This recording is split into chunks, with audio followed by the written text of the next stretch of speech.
Hello. Today I'll be talking about The Hot Zone by Richard Preston. This book is nonfiction, published in 1994, and it details the Marburg and Ebola outbreak of the late 1980s in Western Africa, as well as how America responded to it when it entered the country. The most fascinating thing about this book is how it's written. I think this is what Richard Preston became most popular for. It's kind of similar to World War Z. It's nonfiction, but it's written like a fiction story.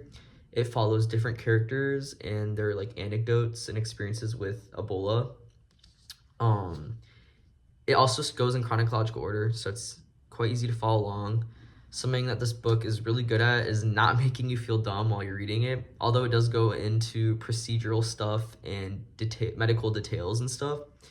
It explains it in a fictional story way, so it's really easy to follow along, and I found myself not having to rely on the internet much to figure out what meant what.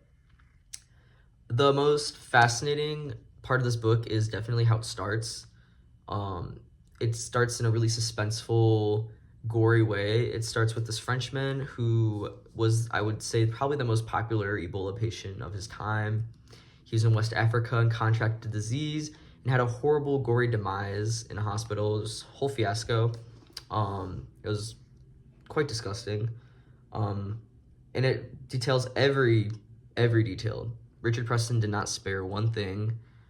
Makes you really puts into perspective how horrible this disease was, and it's a great way to start the book so the reader really can understand the scope and the severity of this epidemic.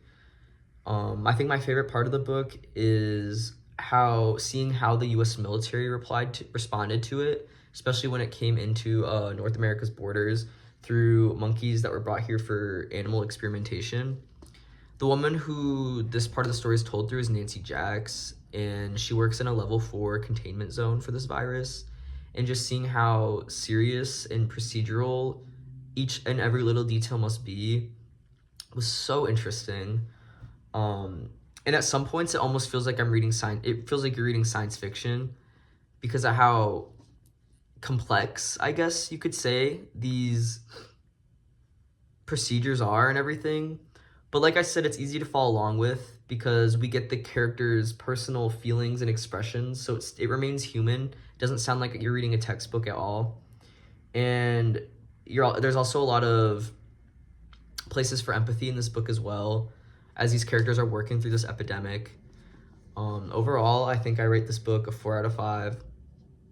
I minus 1 star because something I wish Preston focused more on was the epidemic in West Africa itself. He does touch on it, but it would have been a lot more interesting to see more detail in that part of the world. I'm sure he had limited resources to his research though. But he does talk about the origin or the suspected origins of the disease towards the end of the book in this cave called Kidham Cave, and I think that chapter or that section blew my mind away just reading about this cave. This cave itself probably deserves its own book. It is so fascinating. I learned so much from this book, and I think it really revamped my interest in nonfiction because, it's, as a student, I read a lot of research and boring fictional stuff, but this kind of put that into perspective, pulled me away off my high horse and changed my opinion about nonfiction. That doesn't have to be written like a research paper, and that it can be fun. And I quite enjoyed this book, and I would recommend it to anybody who's a fan of suspense, compelling stories, and science.